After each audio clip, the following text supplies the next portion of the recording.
Howdy there, partner. Welcome to Fallout 2. More specifically, my experience with Fallout 2. It was awful. This game has its place in history, and it should stay there. Within the classic Fallout community, there is a small but very vocal group of fans who are the most toxic people you've ever seen. It's almost hard to make satire out of how ridiculous they are. Literally making claims about your intelligence if you like the 3D Fallout games, and how they're so special for liking the classic games. It's a small portion of the total Fallout fandom and the total classic Fallout fandom, but it's prevalent enough to need its own special rule within the classic Fallout subreddit. So let's get started. Oh, and by the way, be warned for massive and complete spoilers for this game.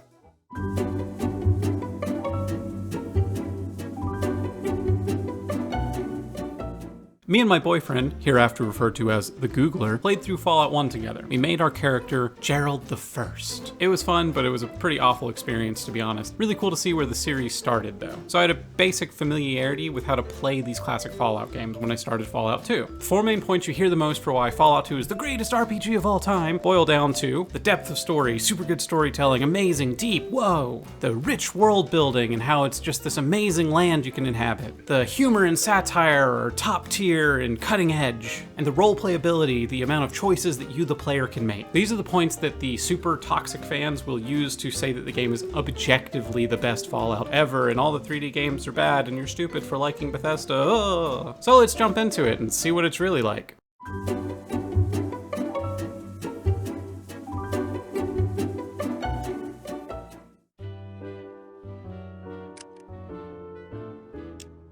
A phrase I've seen multiple times to explain this game is, it's Fallout turned up to 11. Which is true if you mean that all the BS is turned up to 11. But let's not get ahead of ourselves here. Trust me, we won't have to wait long to get there. We start our story by learning about the cruel fate that has befallen our home of Arroyo. Famine, drought, sickness, death, all the good stuff. But there's hope. And that hope is me, Gerald II, the grandson of the Gerald I. Dear old Grandpa started this village, and it's my destiny to save it. Luckily, there's this legend that has been passed down about the GECK, the Garden of Eden Creation Kit, a magical vault tech artifact that can turn deserts into prosperous farmlands. Don't worry, I, your chosen one, will save our land. Okay, full transparency, I didn't film the first 20 or so hours of this playthrough until I decided to make a video out of it, so all of this footage is a reenactment. Right off rip, we are forced into the Temple of Trials, which is just weird and clunky. Like, what actually is the Temple of Trials? Am I not already the chosen one? But, like, seriously, what is it? Is it like some old world museum or an amusement park, or did we make it? Like, what is this structure? What is this building? What are these weird statues?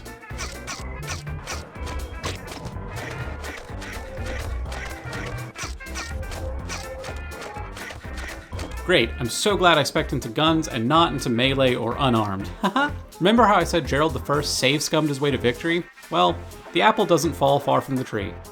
What is this? Is it, like, did we build it? What's with the giant head? Is it a museum? Is it like a weird decision that the producers forced in? Everything happened. The Temple of Trials at the beginning of Fallout 2, we were mandated to put that in. We were told there had to be a tutorial. I said, can people skip it? No. What about on subsequent playthroughs? No. Not happy about this. Okay, so I've nearly died to a bunch of insects. Now I have to fight my tribe member?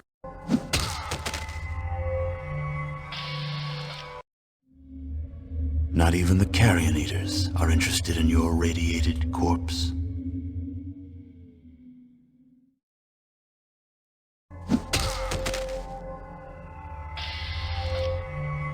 You have died. Your quest to find the Garden of Eden and return it to your village has failed.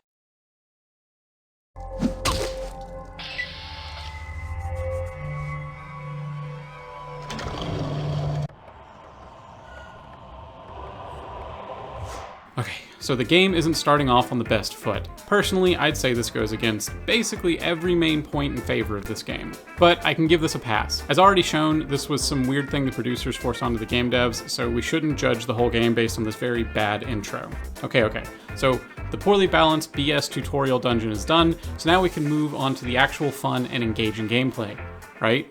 Greetings, Chosen. Perhaps before you go, you would bestow a kindness?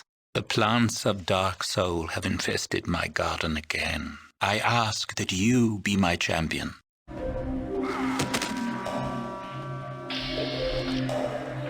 I hate this game. In Fallout 1, Gerald I had a strict time limit to get the water chip to save his people's vault, and I've been told by the Elder that I have to hurry. So let's hurry. Besides, I want to roleplay, if I can. Urgency is required, we must make haste to Klamath. It's our only lead, and we have to find the Sacred Gek to save our people.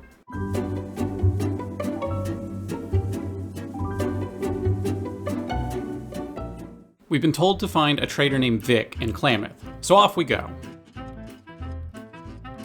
Vic's not here, but this dude Sulik is. What can we and I do you for? Hey, why is it that Sulik, a tribal, is so stereotypically savage man, but I, also a tribal, can be eloquent and educated? Well, regardless, maybe I can help a brother out. Slavers got our sis. Thought Vic be having information. Couldn't peep him. Got PO'd. Drank like a fish. Spirits of anger and chaos pop out, and now we have to pay some coin to make it right. We owe Maid $350. You having $350? $350. Shit. Well, he was the one who damaged the property, so he can work off his debt. That seems fair. Peace out, Sulik. I gotta run to save my village.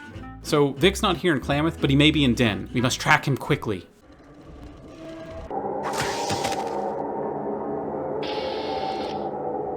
You have died.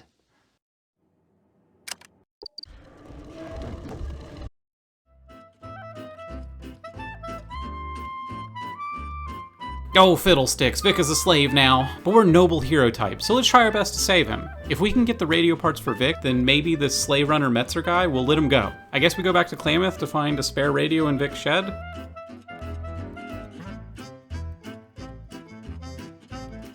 Oh snap! And an actual gun too! Hallelujah! Alright, back to Den to give Vic the parts.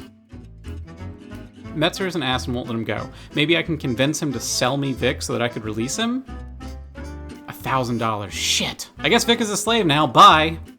So much for being a hero. Anyways, I learned from this restaurant owner that there's this place far to the east called Vault City that may know about a Gek. Sounds like a good lead to me, so let's head out there.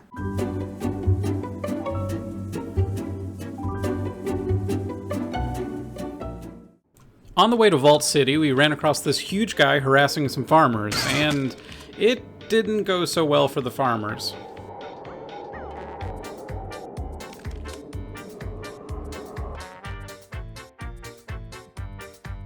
Okay, we finally made it to Vault City. Wow, this place is a dump. Oh, it's just the outer city, where the poors live. Hey cool, I get in for free since I'm wearing a legit vault suit. Sweet, I guess it's a good thing that I haven't found any armor. Yay, who needs damage resistance? Haha. So that's the end of my reenactment footage, so I'm gonna make a little puppet show for what happens next.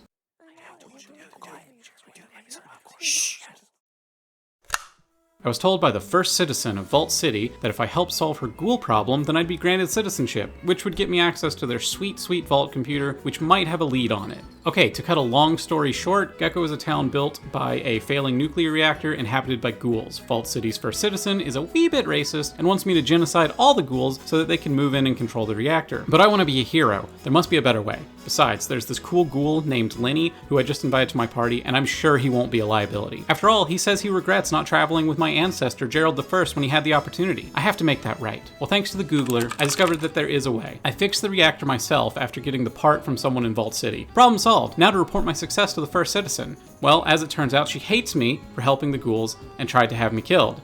I think I clicked on the please kill me now dialogue option, which is a super cool feature of this game. So I had to reload, and instead report to this other dude without a talking head or voice lines, and he decides to make me a citizen. So I go to the vault computer, no Gek.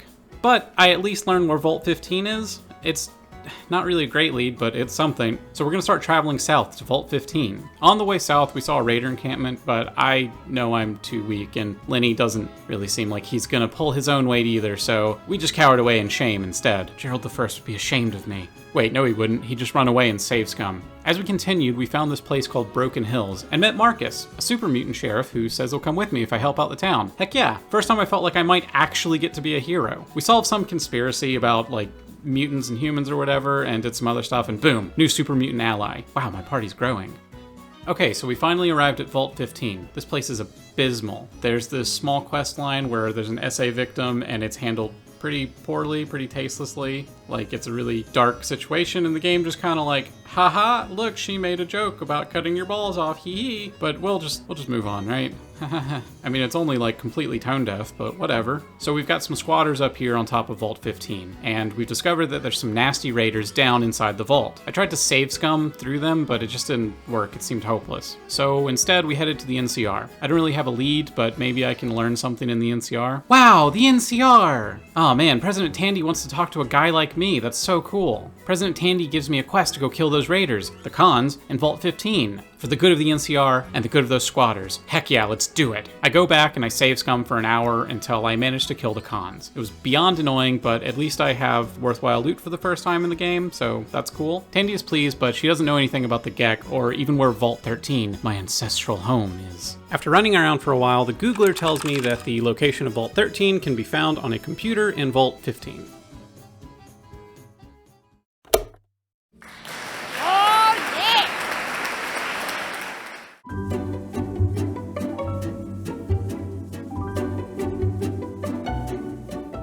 Alright, so this is more or less where my footage picks back up. There it is, the hallowed lands of my forebear, Vault 13. To think that I am about to meet the people of my great ancestor, Gerald I. What the? Deathclaws? Talking Deathclaws. Okay, I actually think that the talking Deathclaws are really cool. They took the most terrifying beasts in the Fallout world and turned them into this sympathetic community. I want to help them, and it looks like they're going to help me in return. How honorable. Their voice recognition module on their supercomputer has been sabotaged, and they don't have the means to fix it. What with having claws for hands. For some reason, I think I should save my game in a brand new slot, and that you should, because something this game does a lot is random, completely obtrusive fourth wall breaks. This one is Tim the Wizard from that Monty Python movie. What is your name? What is your quest? And yeah, it's a fine reference, I guess, but it's just out of the blue, and it literally serves no purpose other than to be a reference to a different property. It's very obtrusive and out of pocket, but you better get used to it because it happens a lot.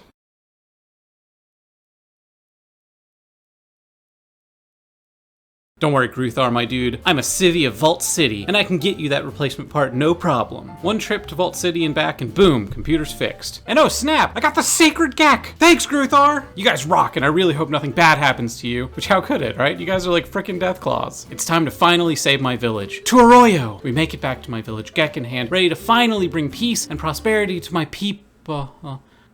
Bro, what happened? They took everyone. A rush of wind came. On it were great dragonflies that spat flame. Evil men crawled from the beasts' bellies and brought death to our warriors. Problematic shaman man gave me some vague direction of south. Did you never listen when I taught you the yearly dance of the wind spirits? South, of course. Guess I'll go south.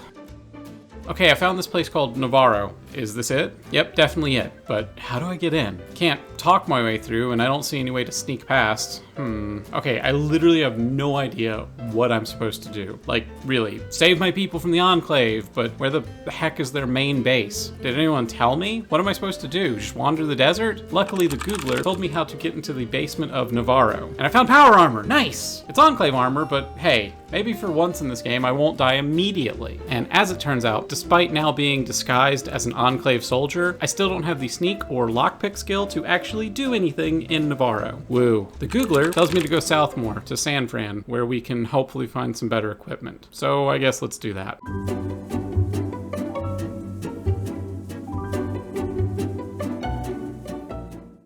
I wanted to take a minute to show you guys what the actual gameplay is really like.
Okay, that's enough.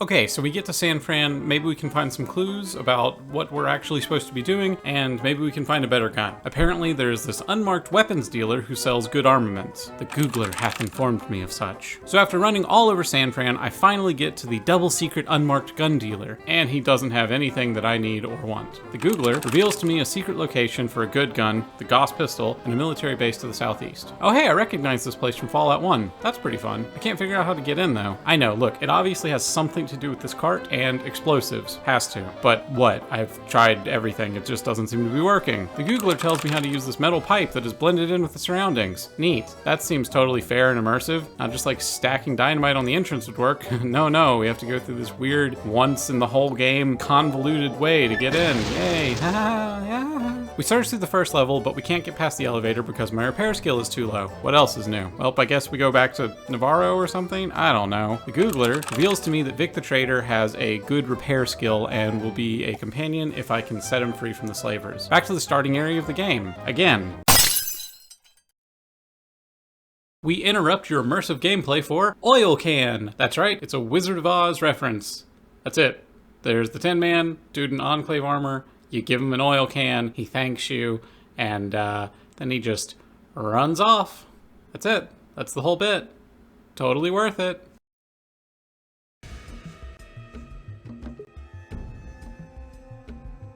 We head back to Den to rescue Vic and invite him to our team.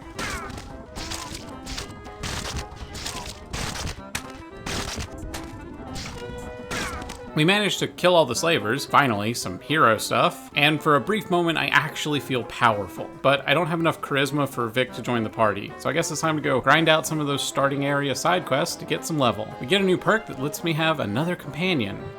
Alright, finally, got Vic. Back to the military base. Yes, Vic fixes the elevator, thank God. Oh, look, it's only 100 million super mutants. Whoopee. I don't think we're gonna be getting this Gauss pistol.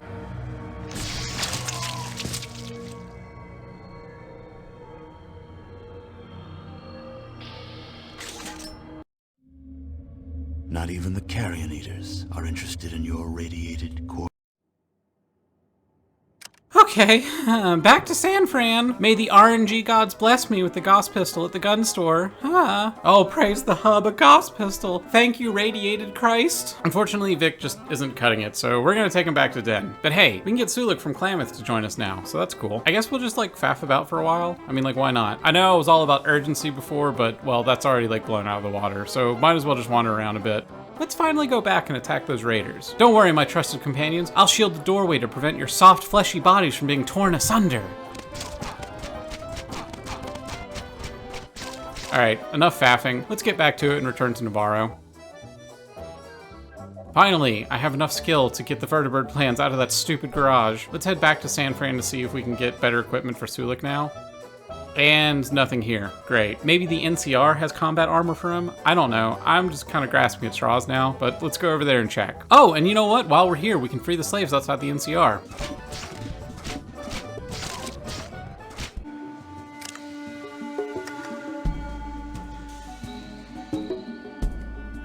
Turns out I'm too stupid to use the computer to open the slave pens. Well, shit. And I couldn't find combat armor, so I bought metal armor instead. All right, let's go back to San Fran to deliver the vertibird plans. We'll give the Brotherhood of Steel dude the vertibird plans to gain access to the bunker. Hey, sweet, some awesome power armor for Lenny and Sulik. Real happy that I went all the way back to the NCR. Now, hey, this sad computer has surveillance footage of that huge guy killing some Brotherhood of Steel dude.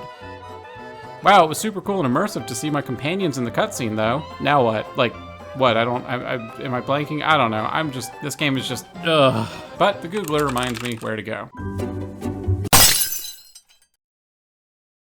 This fourth wall break is a dead whale. Looks like it fell from the sky. I actually have no idea what this one is from. There's like a pot of daisies next to it, and I don't know. But it's definitely a fourth wall break.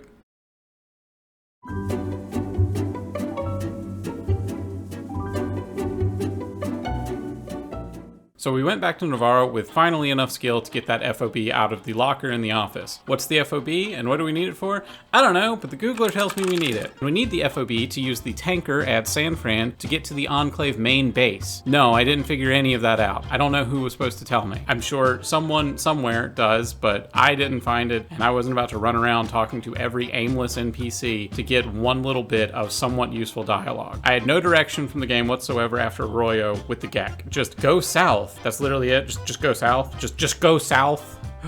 Alright, so with the fob in hand, we return to the tanker in San Fran. I talk to the captain, but he won't talk to me until I help his people out. So I run all over the ship to look for ways to help. I didn't find anything, but the Googler told me to go to the basement and rescue one of the crew members' girlfriends.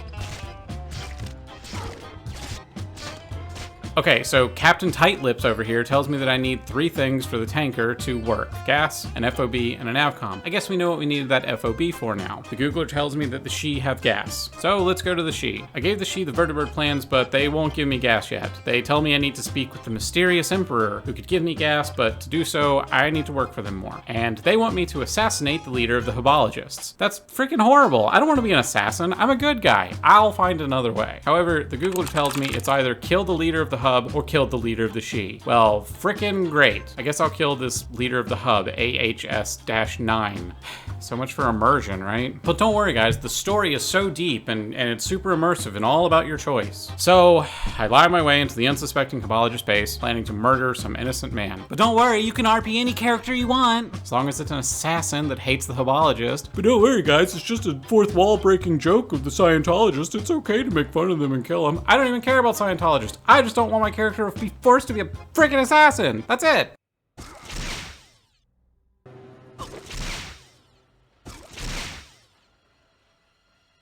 What have I become? I killed 2 innocent men for my own gain. But I did gain access to the She Emperor, and it's a supercomputer. President Eden, is that you? I redirect gas to the tanker, and the Googler tells me that a navcom can be found in Vault 13, so I guess we're going all the way back to Vault 13. I just love going back and forth and back and forth and back and forth and back and forth and back and forth and back and forth and back and forth. So we get back to Vault 13 to see that the intelligent Deathclaws have been genocided. Yay. Shit. But at least we got a navcom. And hey, who's that? Is that a survivor? Oh, feels. So after debating back and forth whether or not to return Lenny so that we could open up room in our party for the new Deathclaw companion, I can't do it. Lenny's my bro. He's my favorite companion. He's been with me since the start, basically. He stays, even if he's useless. Back to San Fran. This time, careening through the fourth wall is a crashing Star Trek Federation shuttle with a bunch of dead red shirts around it. I really like the Star Trek property, so you'd think this reference would be for me. And it was fun, but it still just served to really break the immersion and separate me from the world. It is vitally important that I pick up these hypos, though, that function more or less as super stem packs.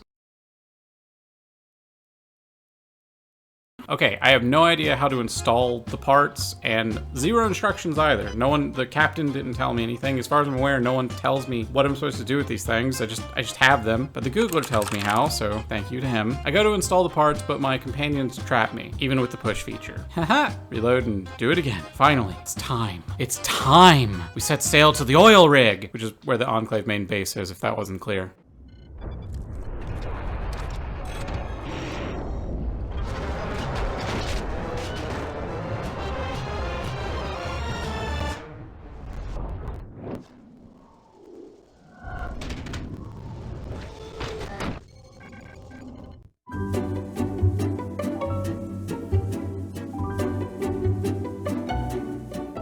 Here we are, the final stretch, the final challenge.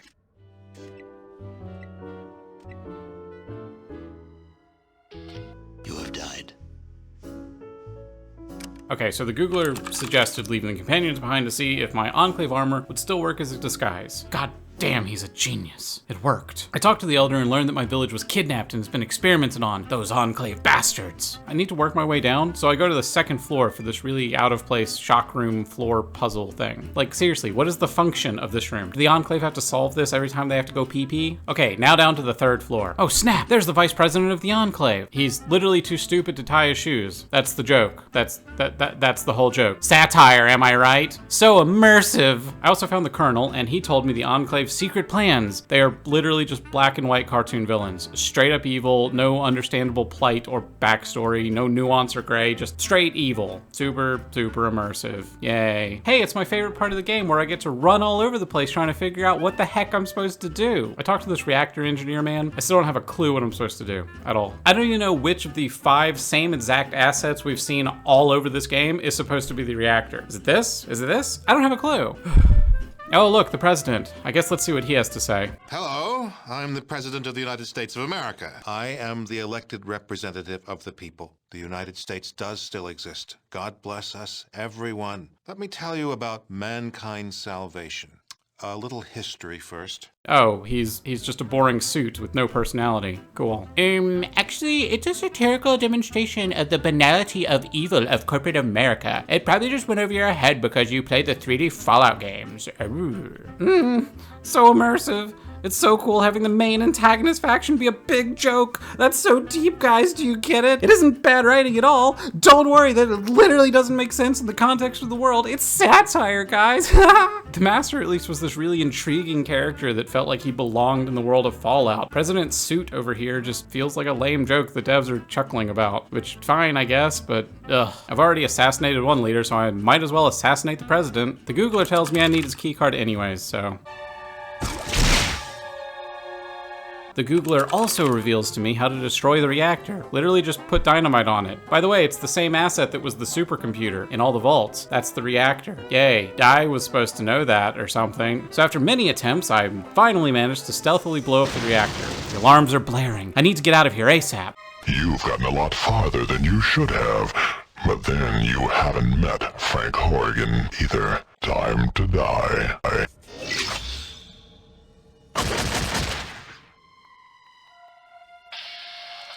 You have died. Okay, this is it. The end boss. The Googler told me how I can use these turrets to my advantage, but unfortunately, I think I need to take all these drugs in order to even have a chance. So, for the first time in the game, let's get doped up. Okay, so let's fight Horrigan.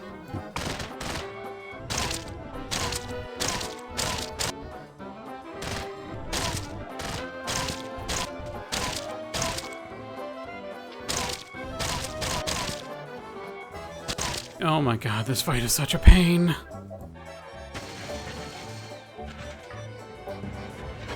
I did it! I finally beat Horrigan! I mean, I had to use my Star Trek hypo though, which is like super immersive, that the only reason I won was because of items I got from a fourth wall break from a different property. Yay! Haha!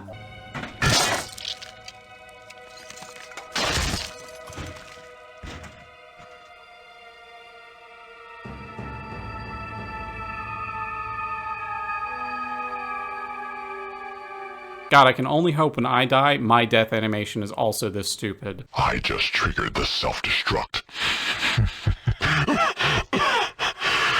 The work will go on. You didn't do nothing here except seal your own death warrants. Duty. Honor. Courage. Semper Fi.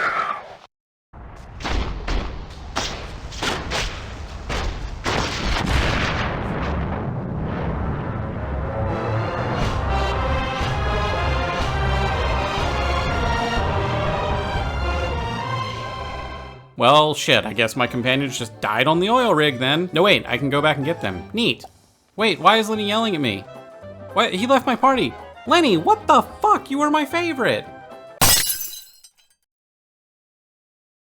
This last fourth wall break is the Cafe of Broken Dreams. It's full of a bunch of character models from the first game that got cut that are complaining about, you know, as if they were actors who didn't get the part or something to that effect. It has this one interaction with the black model coming up that is, well, a little tone deaf to say the least.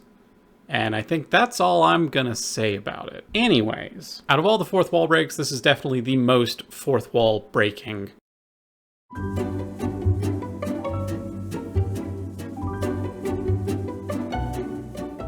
So that was Fallout 2. Oh my god, I'm finally done. I'm finally free!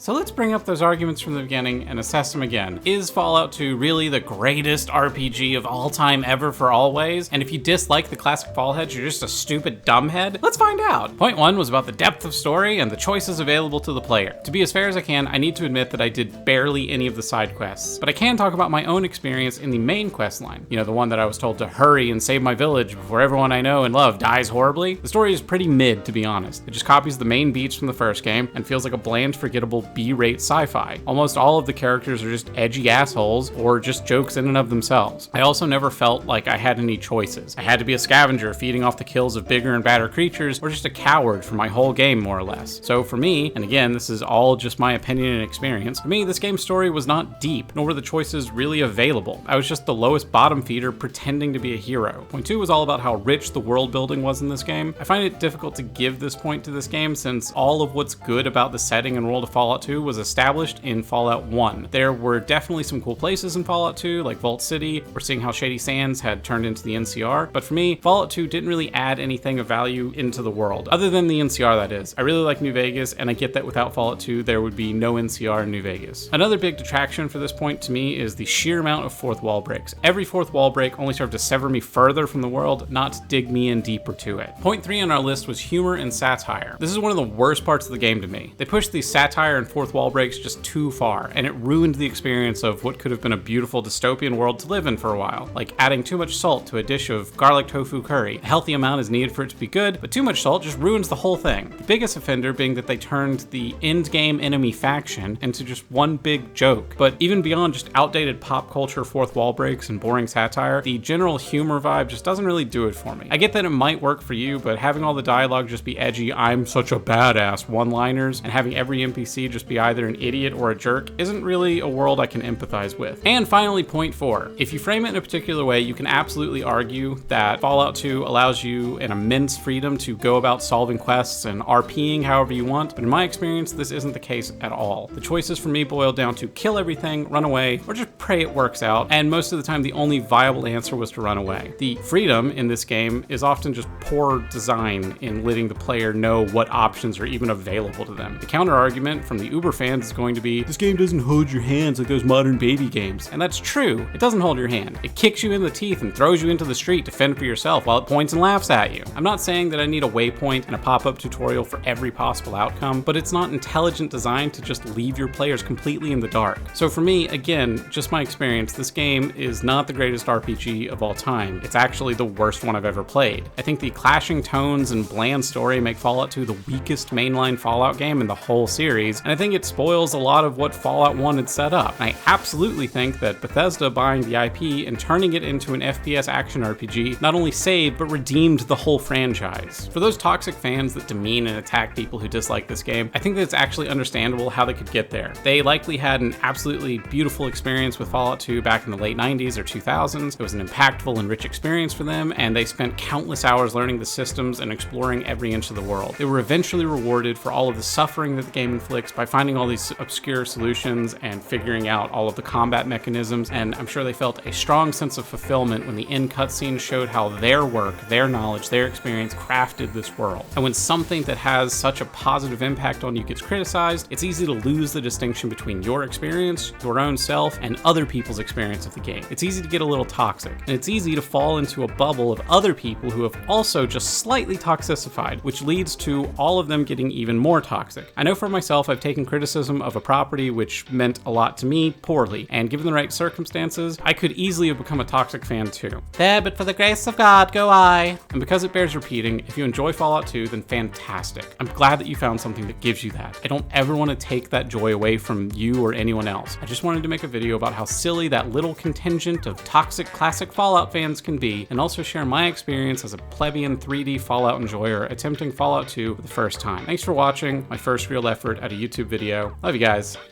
Bye.